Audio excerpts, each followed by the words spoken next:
All right, Shalom. First and foremost, I want to give all praises, honor, and glory due to Yahweh, Bahasham, Yahweh Shai, Waharakah Kodash. Double honors to the apostles and elders of Great Millstone, and peace and salutations to the hopeful elect out there toiling in this truth. I'm Pathaka Moth, GMS Dallison, just coming back at you with a really quick hit lesson.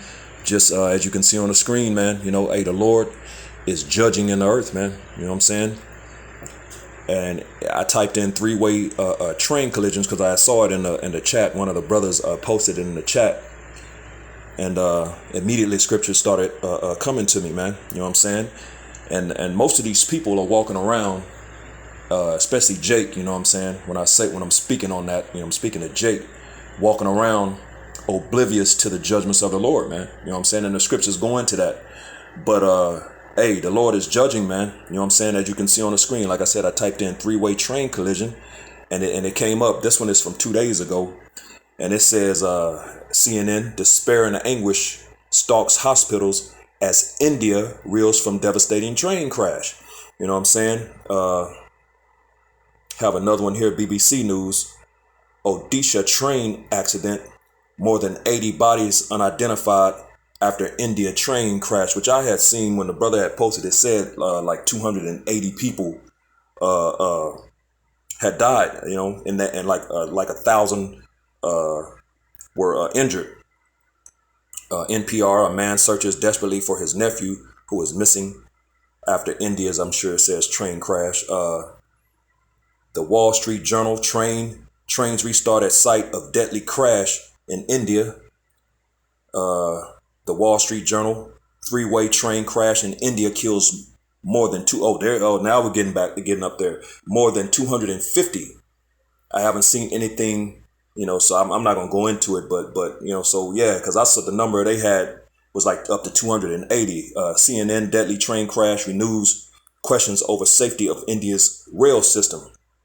Okay, it's rising right here. BBC, India, which was 4 days ago, India train crash, more than 260 dead after Odisha accident. The New York Times, Modi arrives at scene of deadly train crash in Odisha, India.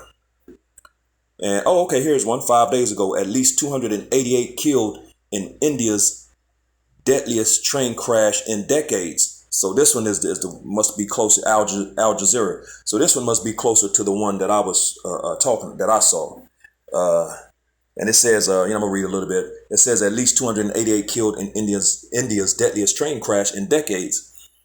An extensive search and rescue operation ends as an investigation is underway into a triple train pileup that injured more than 1,100. Yep.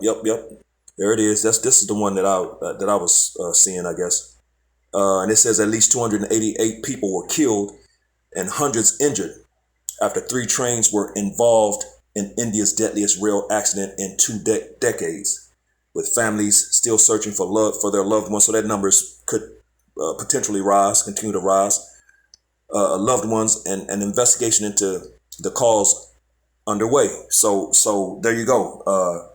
And there's some images, down here, of a three-way train collision, man, which is, at the end of the day, it's judgment of the Lord, which most of these people don't understand. So real quick, I'm going to get into a few scriptures. The Spirit hit me to go into a few things. So we're gonna move with the Spirit and jump on this, man. So right off the top, man, it reminds me of Zephaniah, the 3rd chapter. And this is Zephaniah chapter 3, if my phone moves. Yeah, let me take my parallel off, which I may need that. I think there's something I want to go into that parallel, but I don't need it right now. This is Zephaniah chapter 3 and verse 5, and it reads, "The just Lord, Yahweh Bashem Yahushai, is in the midst thereof. He will not do iniquity. Every morning doth he bring his judgment to light. He faileth not, but the unjust knoweth no shame." So the Lord doesn't fail in his judgments, man. He's very precise. He's not going to miss, but it's like it says, the unjust knoweth no shame. But these unjust, wicked ass people out here are going to continue doing what it is that they do, man. You know what I'm saying?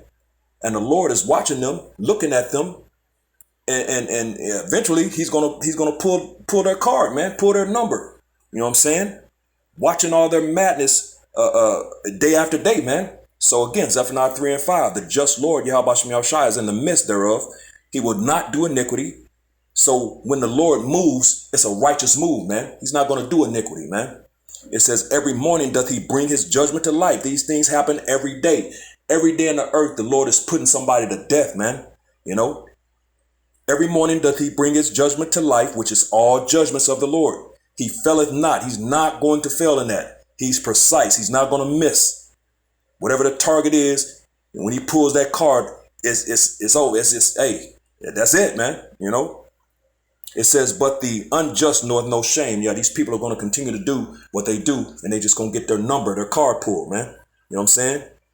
So, hey, it is what it is. 288 people killed and over 1,000 injured, man. You know, in a three-way train collision. The Lord is going hard over there in the land on these wicked ass children of men, man. You know, these heathen, man. And don't get it twisted, Jake too, man. The Lord is killing Jake daily too, man. You know. So, but hey, it is what it is, you know. So let's get the next one. This is Psalms chapter 68 and verse 20. And it reads, he that is our power is the power of salvation. Yeah, the Lord saves, man. You know, he saves his people, the Israelites, man, which he's not going to save all Israel in these times, man. He's going to put to death the majority of his people, pursuant to Zechariah 13 and 8, man. You know what I'm saying? 2 parts shall be cut off and die, but the 1 part shall be brought through the fire, man. So the Lord is going to kill the majority of his people. He brought the whole nation of Israel out of Egypt under the hand of Pharaoh during the time of Moses. But he's not going to do that this time, man, because they were ungrateful, you know, out there in the wilderness murmuring. You know, he ended up having to put them to death anyway, man. You know what I'm saying? Letting them walk around until to all those murmuring, which they're back today, still murmuring, you know, still in the churches, still in some form of BS and nonsense, caught up in this place, you know.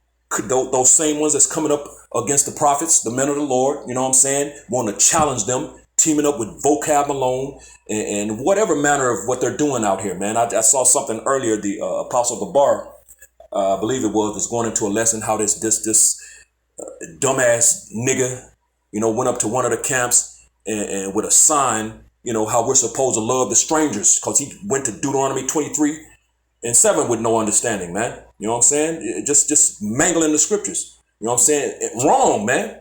Jake is wrong as hell, and Jake gonna get put to death behind that madness. But getting back to it, it says Psalms 68 and 20. He that is our power is the power of salvation. The Lord saves the Israelites beginning in these times, beginning starting with the elect, and unto the most high power, the Lord, belong the issues from death. And when you go into that word issues, it's basically escape.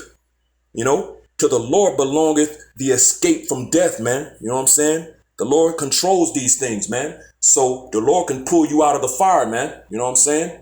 The Lord can, and he does that. You know, as a matter of fact, Job, I believe 33 or 34 goes into that. You know, how he basically seals the instructions of a man, you know, when he sleeps upon his bed, you know, that he may hide pride from man and save him from the pit, roughly paraphrasing. You know, that's him. That's that escape from the issues of death, man. You know what I'm saying? So he that is our power is the power of salvation, and unto the most high power, the Lord, belongeth the issues or the escape from death, man. You know what I'm saying? So obviously these people, hey, the Lord pulled their card. There was no escape. You know, he wanted them and he got the ones that he wanted, man. You know what I'm saying? He didn't set out to kill everybody because he could have, you know what I'm saying? You know, but he touched some of them in ways, you know, by way of injuries, you know, warnings to them, you know, that you're next, you know what I'm saying? But those that, hey, that bit the dust, so to speak, you know, I know that's kind of harsh, but hey, it is what it is, man. You know, that they didn't have that escape. So real quick, I think this is one of them I wanted to get the parallel. Let's see what the NLT says on this. This is Psalm 68:20 in the NLT to the right of your screen. It says, our power is a power who saves. The sovereign Lord rescues us from death. Exactly. That rescue or that escape, man. You know, the issues of death, the escape, that rescue belongs to the Lord, man. You know what I'm saying? So, yeah, that's what's going on here.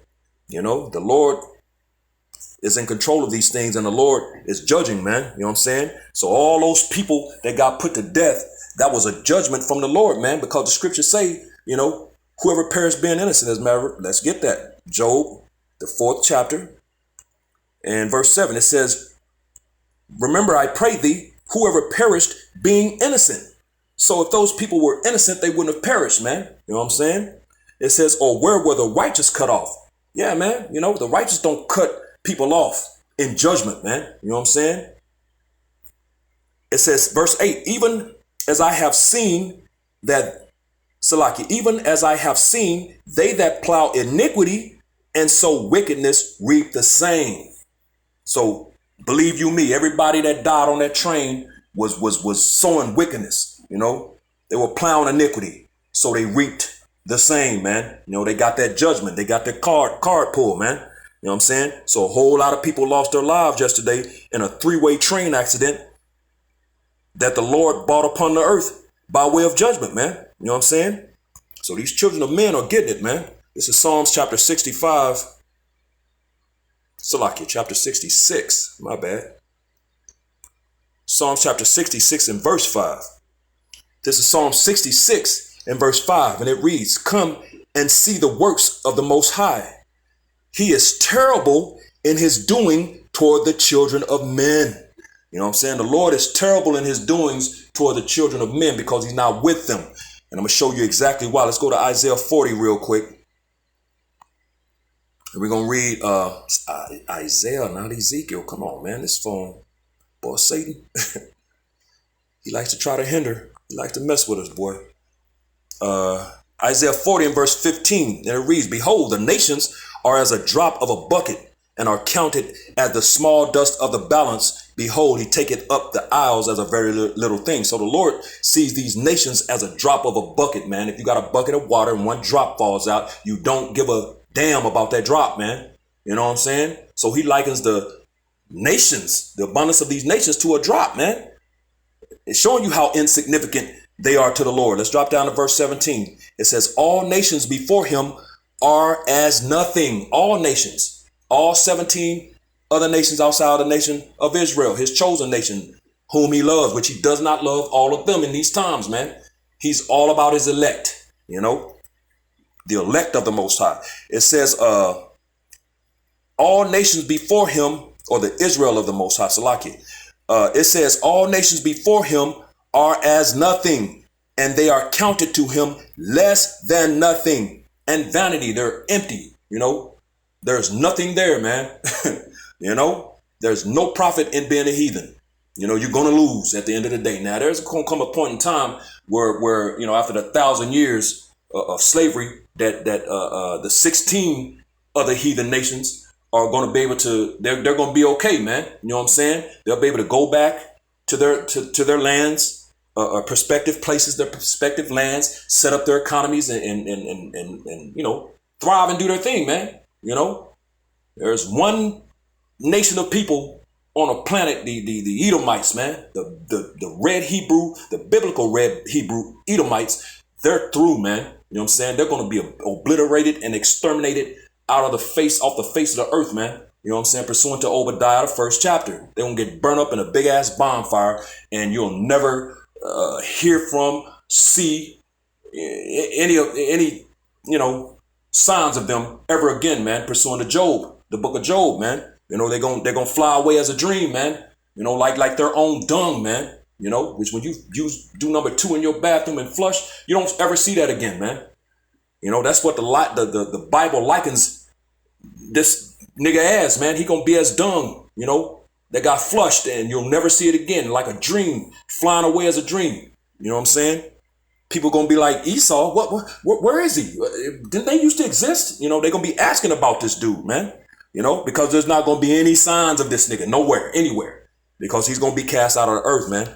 So all nations before him are as nothing. They are counted to him less than nothing. How can you be less than nothing? Nothing is already nothing.